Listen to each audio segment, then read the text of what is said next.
नियम तो यहाँ तक कहता है कि ब्राह्मण बालक का जनेऊ 5 वर्ष की अवस्था में हो जाना चाहिए, लेकिन 5 में न हो तो 8 में तो हो ही जाए। 11 वर्ष की अवस्था में क्षत्रिय बालक का जनेऊ हो जाना चाहिए और 13 वर्ष की अवस्था में क्षत्रिय बालक का जनेऊ, वैश्य बालक का जनेऊ हो जाना चाहिए। लेकिन सही बात यह है कि चाहे ब्राह्मण हुए, चाहे क्षत्रिय हुए, चाहे वैश्य हुए, लड़का का फलदान नहीं चाहे तो पूरी जिंदगी जनेऊ न हो। अब संस्कार कराए नहीं जाते हैं, संस्कार निपटाए जाते हैं। माता पिता पुत्र को धन संपत्ति दे या न दे, लेकिन संस्कारों की संपत्ति यदि दे देंगे तो वो पुत्र कभी रोने वाला नहीं है। तभी तो हमारे आचार्य कहा करते थे कि पूत सपूत तो का धन संचय और पूत कपूत तो का धन संचय। संस्कारों की पूंजी बड़ी आवश्यक है। ये क्यों कभी कुछ लोग पहनते हैं, ऐसा नहीं कि नहीं पहनते, कुछ लोग पहनते हैं लेकिन कहो बिना मंत्र के ही पहनते। जिन्हें यदि बिना मंत्र के पहनते हैं तो कोई लाभ नहीं है। मंत्र से पहने और मंत्र से ही उतारे। मंत्र पहनने का क्या है? तो आचार्य कहते हैं ओम यज्ञोपवीतम परमं पवित्रम प्रजापतिर्ने दशहजम पुरस्ताद आयुष्यम अग्रम प्रतिमुंच शुभ्रम यज्ञोपवीतम बलमस्तु तेजा। यज्ञोपवीतम परमं पवित्रम, यज्ञोपवीत परम पवित्र है और परम पवित्र को जब हम धारण करेंगे तो हमारा मन भी पवित्र बनेगा। इसका निर्माण ब्रह्मा जी ने किया है। पहनने से होता क्या है? तो कहा आयुष्यम अग्रम, व्यक्ति की आयु अग्रम माने बढ़ती है। जो जनेऊ पहनता है उसकी आयु बढ़ती है। अब लोग नहीं पहनते हैं इसीलिए अकाल मृत्यु ज्यादा होती है। प्रतिमुंच शुभ्रम, हृदय में अच्छे विचार आते हैं। बलमस्तु तेजा, और व्यक्ति बलवान और तेजवान बनता है। कौन? जो जनेऊ पहनता। कुछ लोगों को हमने देखा जनेऊ तो पहनते हैं, बड़ा नियम बताते हैं कि जनेऊ धारण किए हैं, दूसरा नहीं किए होगा तो तुरंत टोकेंगे कि जनेऊ कहाँ तुम्हारा, स्वयं पहने तो है। लेकिन कुछ लोग पहनते इसलिए नहीं पहनते कि हमारे संस्कार है। कुछ लोग इसलिए पहनते, बोले महाराज जनेऊ नहीं पहनेंगे तो ये चाबी कहाँ बांधेंगे।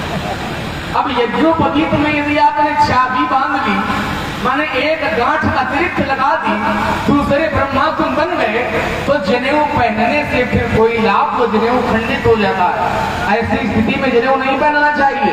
जनेऊ यदि बाएं हाथ से नीचे आ जाए तो अपवित्र हो जाता है। बाएं हाथ से नीचे आ गया तो अपवित्र हो जाए। कोई धागा टूट जाए यज्ञोपवीत का तो जनेऊ पवित्र हो जाएगा। और भी कई विशेषताएं हैं जो यहाँ तो नहीं कही जा सकती हैं। तो यज्ञोपवीत अपवित्र होने पर हम उसको बदलने का नियम है। नियम क्या है? ओम एतावद्दिने पर्यंतम ब्रह्मत्वं धारितं मया जीर्णत्वात् परित्यागो गच्छशूत्र यथा सुखम। ऐसा कहकर के गायत्री मंत्र का जाप करते हुए पुराने यज्ञोपवीत को बहते हुए जल में प्रवाहित कर देना चाहिए।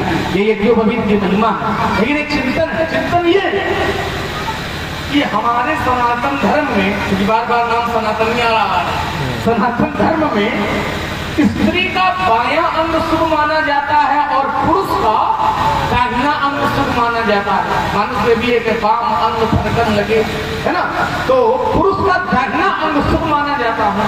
तो जब पुरुष का दाहिना अंग शुभ माना जाता है तो फिर जनेऊ बाएं कंधे पर क्यों पहना जाता है?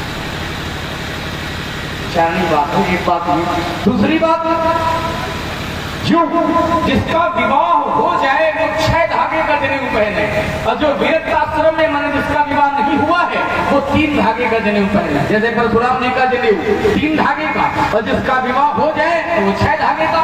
ऐसा क्यों? ऐसा इसलिए क्योंकि हमारे आचार्य कहते हैं कि सतयुग में पहले स्त्रियां भी जनेऊ पहनती थी, नारियों का भी यज्ञोपवीत संस्कार होता था, नारियां भी जनेऊ धारण करती थी।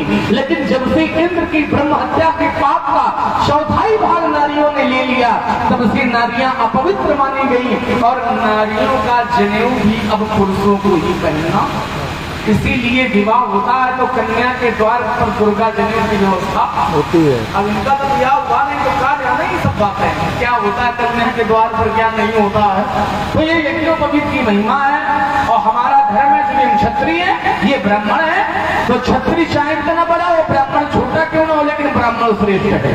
तो हमारे वंश का नियम है, हमारा तो जन्म ब्राह्मणों की कृपा से हुआ है। इसलिए आप जो कुछ कहेंगे मैं उसको सहन करूंगा, क्योंकि हमारे वंश का नियम है।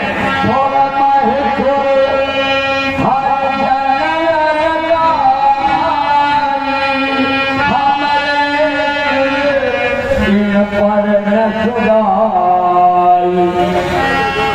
सुर माने देवता, महेश्वर माने ब्राह्मण, हरिजन माने भगवान के भक्त और गाय पर हमारे वंश में वीरता नहीं दिखाई जाती है। क्यों?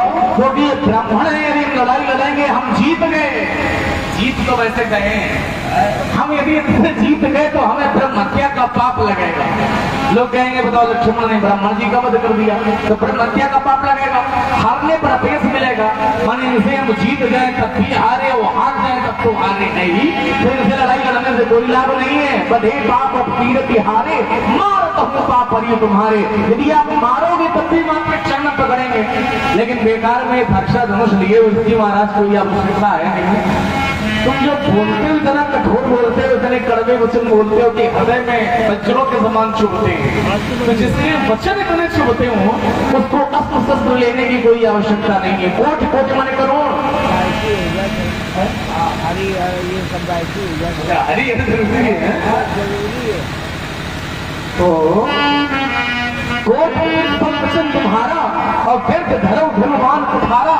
व्यर्थ में आप धर्मचार्य पर ध्यान करते हैं, और जब व्यर्थ में आप ध्यान करते हैं तो हम आपको क्षमा मांगते हैं। जो भी लोग अनुचित कहो तो क्षमा महामुनि धीर, आप हमें क्षमा करें। अब इनके संकेत को सुनिए।